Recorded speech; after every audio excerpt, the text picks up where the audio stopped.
Assalamualaikum dan selamat pagi. Welcome to ZAID Ibrahim Podcast, the best podcast in the country. Today, terima kasih. Hari ini kita ada tetamu khas kita, Amira daripada Muda. You are the Deputy President? Yes. Or Acting President? Deputy and Acting President. Ini macam Ketua Hakim Negara. Oh, you're sensitive. Dia dua-dua sekali. Yeah. Oh, so you are also Acting President. What happened to Syed Saddiq? Well, he stepped aside after he was convicted in High Court. But recently in Court of Appeal, Alhamdulillah, all 5 judges have acquitted him from all 4 charges. And so for myself and Muda, we had a meeting straight after, and we did offer him to reinstate him as president, because when he stepped aside, nobody filled the presidency seat, and that's why I'm just an acting president and not president. But we're waiting for his response, and we hope that it's a good one. Okay. Okay. But his appeal will be maybe another year or 2. So are you saying he's going to be not president for next year or 2? Well, in our mind, and also we felt that once he is already acquitted in Court of Appeal, he's back as innocent. Yes, of and course. it is the duty of the DPP to then, since they are challenging, it's their duty to prove otherwise, which we found that based on the judgments of the 5 Court of Appeal judges, and we read, comments from experts, it will be very difficult to challenge the judge. Yeah, I agree with you. Yeah, and so for us, I think we do not want to wait for the federal court's decision. Okay. We believe in his innocence, and we think that he should be. But does Syed Saddiq ready to take over? Syed Saddiq himself, he knows that Muda is, we co-founded Muda, and so his heart is with Muda, and he knows that the way for the party to become stronger and to go into election is with him as the figurehead. But I think it's just a matter of time as to when he's going to come back. And of course, the previous court process took a toll on him, and he needs some time with the family, and I heard that he wants to do Umrah, so we're going to give him that time to think about it. So nampaknya tak lama lagi he will be back at the helm lah. InsyaAllah. Okay. Very good. Kita pun banyak pilihan raya ni. Betul. Jadi okay, I just want to ask you again. So daripada mesti ada kesan daripada permasalahan Saddiq dan macam-macam isu timbul sejak penubuhan parti. How are you in the party now? I mean, is the party stronger, weaker? What's the status of the party now? Of course, Muda, like any other party, we've had our own ups and downs. Definitely, previous 6 states election, we went at the election on our own, and despite not winning any of the seat, we managed to establish our own voter base, and of course, at that time, it was one after another. It was first the 6 states election. We just pulled out from the government, pulled support from government, and then we went into the 6 states election. We lost all seats, and then Syed Saddiq was charged in High Court. There was a time where the momentum of Muda went down. Okay. Definitely, like any other organisation. But I can safely say that after one thing after another that has happened for the past couple of months, if not weeks, after Syed Saddiq's acquittal, and then with Amir Hadi's court decision in federal court, which is a very momentous decision, where we're so proud that Tun Tengku Maimun declared Section 9(5) of the Peaceful Assembly Act as unconstitutional. One after another, we've had a huge surge of membership application, and that means good things for Muda, and even our party structure is becoming more and more solid. Our talent pipeline is coming together, so I think now Muda is gaining momentum again, and that's a very good news for us, since, as you've rightfully mentioned, Datuk, that we're going to have multiple elections after this, and hopefully that Muda will go at the election stronger than before. In terms of the segi profile of the party, as you know lah, it's a multiracial party. although it's called Muda, I'm sure you have some old men like me. So, but by and large, the dominant group ni Melayu ke bukan Melayu? Well, I mean, largely I think Muda is a good example of what Malaysia is. So the dominant group is Malay, but I think reflected in our Central Executive Committee, we have a good balance of Malays and non-Malays, female and males of diverse backgrounds. As rightfully pointed out, although it's called Muda, it's actually an acronym for Malaysian United Democratic Alliance. So we do have members who are a little bit more senior. We do have members who are 86 years old. That's our oldest member to date. But in terms of leadership, I think the oldest is 47 years old. But we don't close our doors to anyone at all. We don't have any rule in the party constitution that says that you have to be what race or what religion or what gender or what age.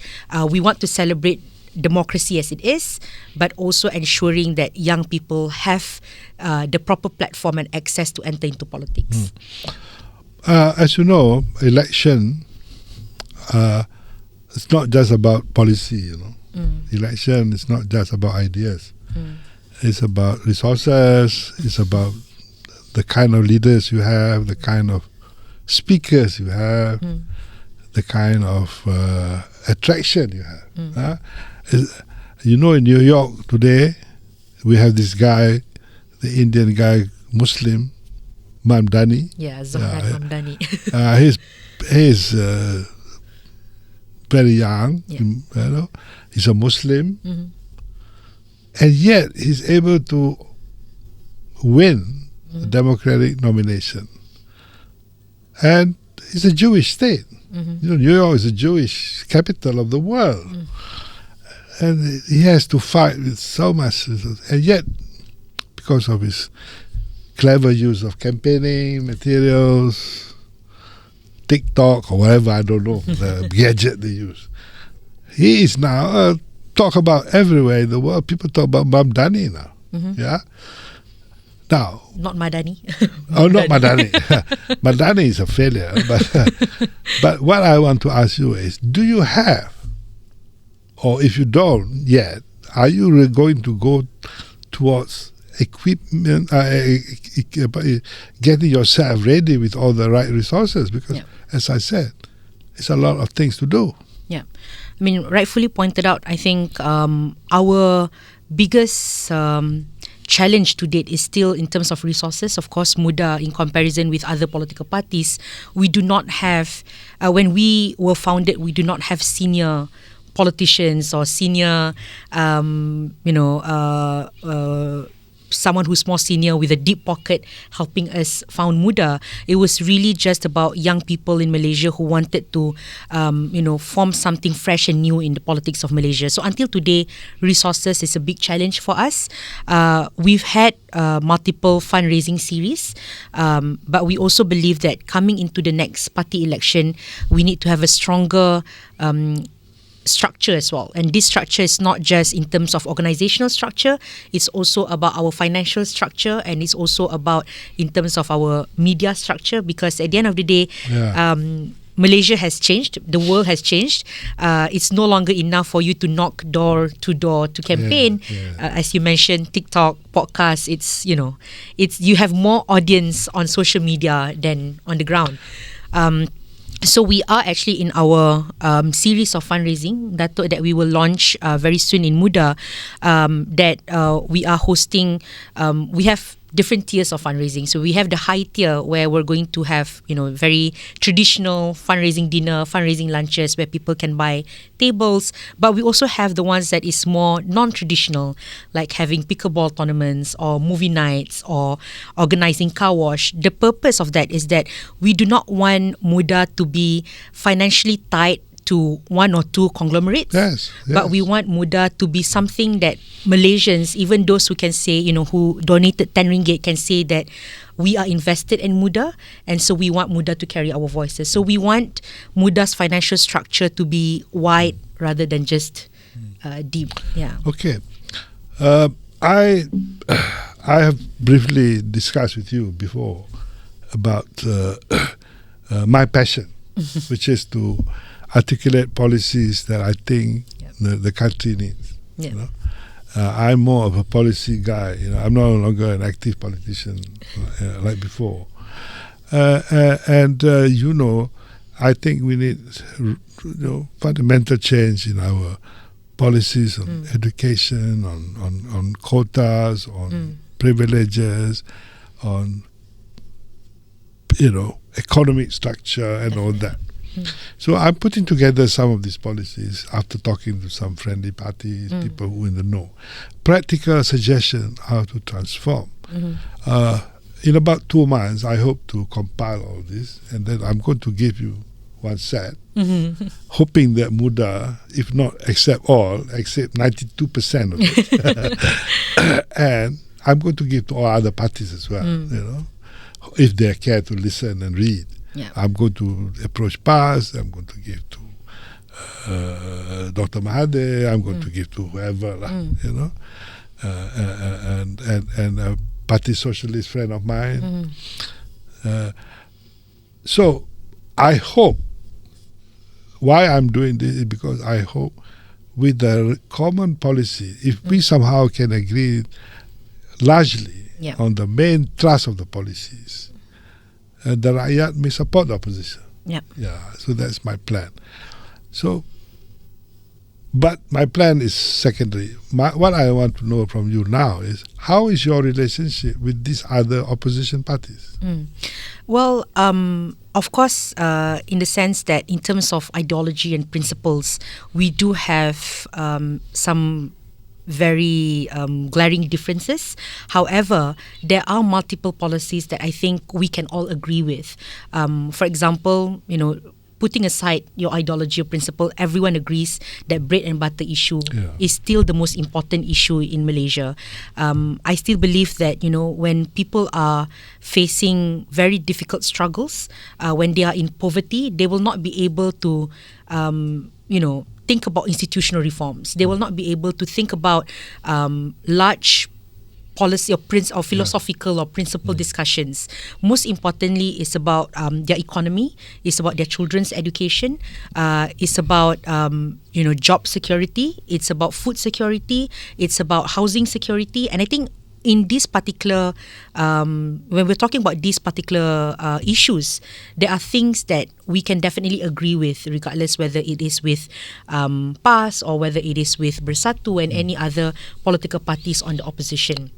Even, for example, Dato', if I may, the act that they wanted to present, like URA, Urban Renewal Act, that is an act that we are largely campaigning for the government to relook at the act. We're not saying that it's entirely have to be abandoned, but there are critical points in that act that you have to revisit and we are working with many parties in the opposition to campaign about it. So I read about the platform that you wanted to provide. I particularly actually like the initial one more, the JKR, rather than I like the Jangan Kencing Rakyat more than the new one. We are using both. Oh, okay. In a more serious document, we have to call platform to save the country. Yeah. Okay. But for TikTok and for Facebook, Twitter, and the spread of it, we're going to use JKR. Yeah. Because it's about time the country have honest leaders. Betul. Jangan kelentong. Betul. Betul. Say, buat apa yang boleh buat. Yang tak boleh buat, cakap tak boleh buat. That's all we want. And we definitely appreciate what you are doing. And for us in Muda, we understand as well that the beauty of working to form good policy is not just about having young people with fresh ideas, but to combine it with people with more experience, such as yourself and other more experienced leaders. And we would love to be part of that. Because one of the things that, if from the little that I watched about this guy Mamdani, what I like about him is that he says, before I come up with any policy, I go and talk to those people who are affected by the policy. Kita ni di Malaysia ni, bila parti menang, dia fikir this is the way to do it lah, because dulu kita dah buat macam tu. It's a top down. Jadi kita kata kita kena tukar lah. Yeah. If you want to reform the fishermen or the farmers or the paddy planters or the coconut growers, you have to ask them, what's your problem? Yeah. So that's my approach. Betul. Yeah? I agree. Jadi agak-agaknya PAS boleh terima, Dr. Mahathir boleh terima, semua boleh terima, yourself, supaya kita buat dasar ni yang praktikal lah. Yep. Jangan jadi macam Anwar tu, dia nak semua nak reform semua. 300 page of reform. Yeah. Kita bila dekat pilihan raya ni, orang dah tak percaya dah sekarang ni pasal manifesto ni. Jadi baik kita bincang dulu. Whatever yang kita agree tak disagree, kita bincang awal. Betul. Supaya rakyat faham mengapa si Polan ni berpendirian begini, mengapa Amira berpendirian begini. Sekurang-kurangnya kalau kita setuju tak setuju pun tak jadi kelahi. Betul. Kita disagree, okey lah. Tapi harapan kitanya we have consensus. Semua juga hubungan kita China, Melayu, India. Kita tak boleh pakai yang dulu punya kita punya bias. Kita bias, kita semua ada bias. Kita kadang-kadang orang tu tak suka India, orang ni tak suka China, China tak suka Melayu, Melayu tak suka Islam, macam-macam. So kalau kita nak remove the bias, macam mana? So okay, my last question lah, sebab kita nak makan ni lepas. My last question to you is this. Are you what shall I say, you are Johor based, because you Johor, I'm Johor, nampaknya Johor. Semua Perdana Menteri Malaysia ni Johor aja, Syed Mahathir. Jadi except Ismail Sabri. Jadi what I want to ask you is your focus Muda ni, is it the southern states, or are you willing to go up north? Because my concern is of course the Malay states, the poor states. Are you concerned about Penang, for example? Of course. Penang is a DAP base. Yeah. How is your approach? Yeah. Definitely, although both Syed Saddiq and I are from Johor, and our 2 seats in Muda are both based in Johor, but Muda itself is not just focused on the southern part. We have a very strong Penang chapter as well. And our Penang, and our Penang chapter is actually very active, meeting up and fighting for issues about property, about housing, about even like meeting up with farmers in Penang and talking about their issues. And they're very, very active on media as well, our Penang chapter. We do have Terengganu chapter and Kelantan chapter. Terengganu ni your husband. My husband's Terengganu. Ini sudah lain ni. We do have chapters there as well. But I dare say that I think in terms of and we also have chapters in Sabah and Sarawak actually. And Sabah and Sarawak chapter are also very, very strong chapter that we have, but we consider them as partners. Looking at the MA63 agreement, we want to ensure that Muda properly reflects that. And so these are the strong chapters that we have in Malaysia, in Muda. Of course, KL and Selangor remain our biggest base, but we do hope that Muda does not just represent one or two states. But I know. But what is your focus? Katalah you got 3 bullets. Yeah. You nak tembak Johor. So I'm trying to know. Yeah. Johor, Penang, Selangor, Johor, Penang, Melaka. Which one? I give you 3 bullets. Of course, any political party would want to focus on defending their existing seats. Okay. And so Johor would still be 1 bullet. Yeah, Johor would still be that. Then second, very difficult to say this, because I think we're very balanced. But second, we've seen in our party membership that Selangor and Wilayah are where we have the highest number of members. Meaning that we need to ensure that when it comes to election, that's also reflected in terms of the representatives that we put in election. So Selangor and Wilayah definitely have to reflect in the next election as well. And most of our leadership in the Central Executive Committee are actually people from Selangor and Wilayah chapters. And then finally, I think Penang is very strong, definitely. Sabah is also very strong. So these 2 states are also states that we're trying So to. you have more than 3 bullets lah. We have, can I have 14 bullets? Okay, Amira, thank you very much. Thank I you like very your much. optimism. Thank you, Dato'. Your berani. Thank you, Dato'. To venture into this terrible world of Malaysian politics. Well, hopefully, Terima kasih. persevering. Next time we have further discussion. Hopefully. Yeah? Thank you, Thank Dato'. you. Terima kasih. Terima kasih.